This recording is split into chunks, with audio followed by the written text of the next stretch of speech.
Hello guys, so welcome back in our channel Tech Aspect. So guys, आज का जो हमारा इशू के बारे में डिस्कस होकर सोल्व होगा वो है डेल ऑप्टीप्लेक्स 745 और 755 सिस्टम के बारे में।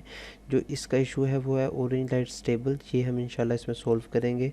और जो दूसरा इशू है वो है ऑरेंज लाइट ब्लिंकिंग, वो इशू सोल्व नहीं होगा, वो नेक्स्ट वीडियो में होगा। सो गाइस, वीडियो को पूरा देखिएगा, स्किप मत कीजिएगा, क्योंकि इसी में आप में इस तीन मसलों में से कोई एक मसले में आपका वीडियो सोल्व हो सकता है। तो जाने से पहले चैनल को लाइक सब्सक्राइब लाजमी कीजिएगा, सब्सक्राइब लाजमी कीजिएगा गाइस। सो गाइस, ये हमारा है डेल डेस्कटॉप 745 सिस्टम। 755 भी कुछ सेम ही होता है गाइस। तो सबसे पहले जो है अपने सिस्टम की कंडीशन देखनी है, क्योंकि 80% चांसेस बोर्ड के अंदर वोल्टेज फ्लो ना होने की वजह से ओरिएंटेड ब्लिंक करती है, प्रोसेसर जो है वो लैक आउट हो जाता है, जिसकी वजह से ये मसला होता है।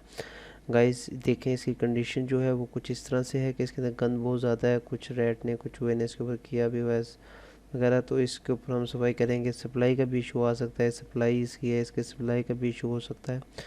तो गाइस, इसके ऊपर जो कैपेसिटर लगे हैं आप वो भी देख रहे हैं, वो भी फूले हुए हैं, उसका भी इशू हो सकता है गाइस।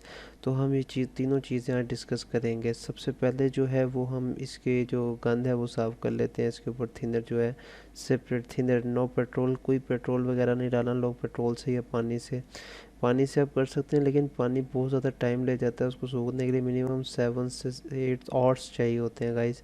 तो आपने जो है इस बोर्ड को थिनर के साथ अच्छी तरह साफ़ कर लेना है। अगर थिनर के साथ साफ़ करने से ये मसला हल नहीं हुआ, देन आप कोशिश कीजिएगा बोर्ड को निकाल के इसको धोएं और फिर इसको जो है वो आप चेक करें। अगर मसला सोल्व नहीं होता तो फिर जो है वो आपने इसके ऊपर नेक्स्ट अगला अमल इख्तियार करना है। इसका जो नेक्स्ट है वो ये है हार्डवेयर, यानी कि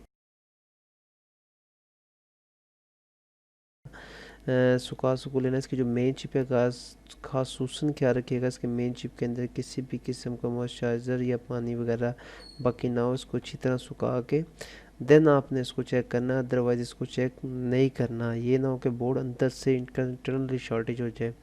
तो गाइस, उसके बाद जो गाइस आपने देखने कैपेसिटर्स चेंज करके, कैपेसिटर्स की जो इसकी वैल्यू होती है, 3-4 कैपेसिटर इकट्ठे लगे होंगे बड़े, वही आपने चेंज करने हैं। वो इकट्ठे फूलते हैं, अगर कोई फूला नहीं हुआ उसके साथ उसका कैपेसिटर न्यू एक्सचेंज लाजमी करें। ये ना देखिएगा कि फूला नहीं हुआ तो चेंज नहीं करना, उसको भी चेंज कीजिएगा। इसकी जो वैल्यू है वो 6.3 वोल्टेजेस एंड 1800 यूएफ। जी हाँ गाइज, वो खुद चेंज कर लें, नहीं तो किसी से एक्सपर्ट से चेंज करवा लें गाइज। अदरवाइज़ इस कैपेसिटर चेंज करने से भी इसका मसला हल नहीं होता, तो गाइज इसकी लास्ट एंड फाइनल सप्लाई इसकी चेंज कर लें। ये वीडियो बनाने का मकसद ये है कि आपको अवेयरनेस होनी चाहिए कि आपके सिस्टम में क्या फॉल्ट आ रहा है गाइज। तो ये 3 काम करने के बाद आपका कंफर्म मसला हल हो जाएगा। सो गाइज, जाने से पहले प्लीज़ प्लीज़ चैनल को सब्सक्राइब करते जाइएगा, लाइक करते जाइएगा और वीडियो को शेयर करें ज़्यादा से ज़्यादा मालूमात शेयर करने के लिए।